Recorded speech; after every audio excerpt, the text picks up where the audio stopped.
Don't just copy me. That is going to be the topic of this episode of Chi Life.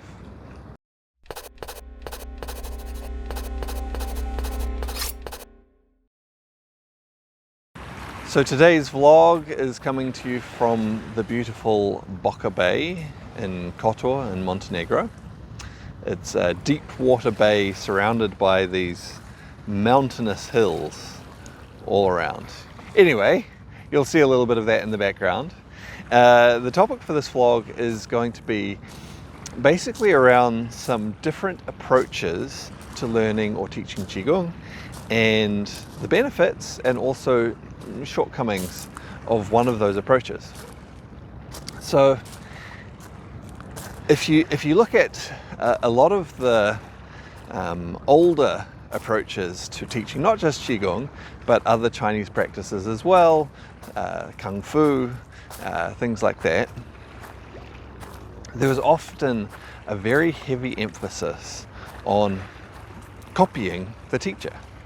And not necessarily a lot of explanation of theory or philosophy, or at the very least that explanation of theory and philosophy would come much, much later. And so a long period of time was just spent, essentially, one way you could describe this approach is monkey see, monkey do. And I've heard some quite respected older teachers refer to it that way. Monkey see, monkey do. We're just copying. And by copying, there are some benefits that come from that, particularly if you're working with a teacher who has a lot of experience and has developed skill from all of that experience with the art that they're doing. Because in this process of copying, you can often pick up a lot of little finer, nuanced details of what that teacher is doing, and particularly in a practice which can be as nuanced as Qigong, there are a lot of little details that can and do contribute to the overall effect on the energy. And by not really having an intellectual understanding of what you're doing and instead just copying, little by little you pick up these details, particularly if you're really, really trying to emulate that teacher as much as possible. And so this can lead to, some of those subtleties being passed through, even if they're not understood necessarily. Now, again, sometimes within these approaches to teaching and learning, eventually the philosophy and theory will be taught.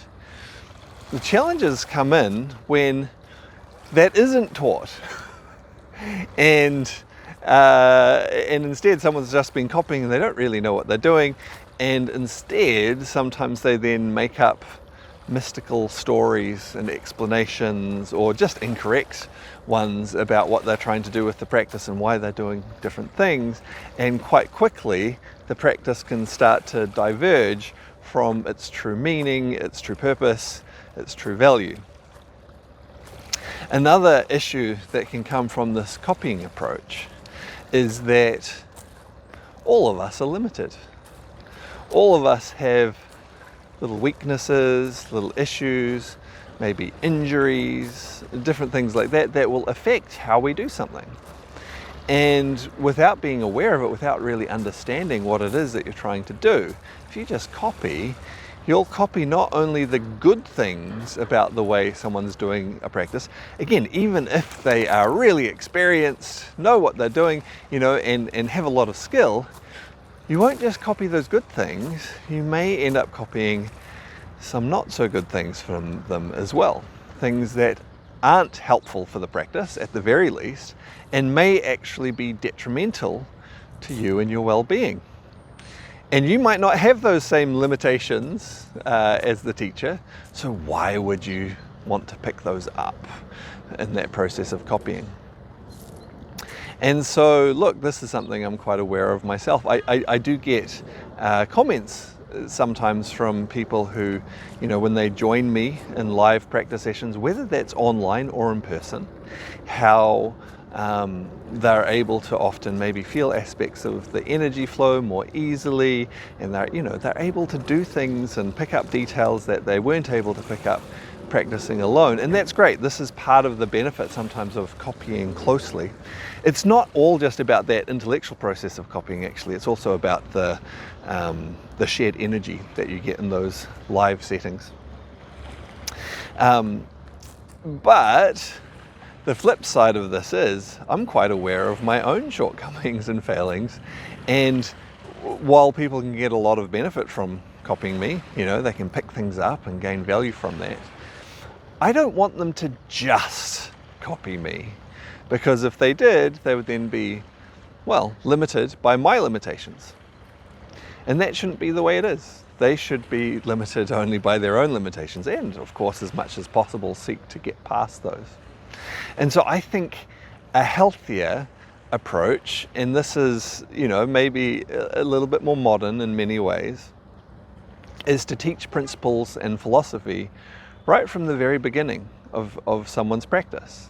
So that, yes, they can copy, right? And they can learn things that way.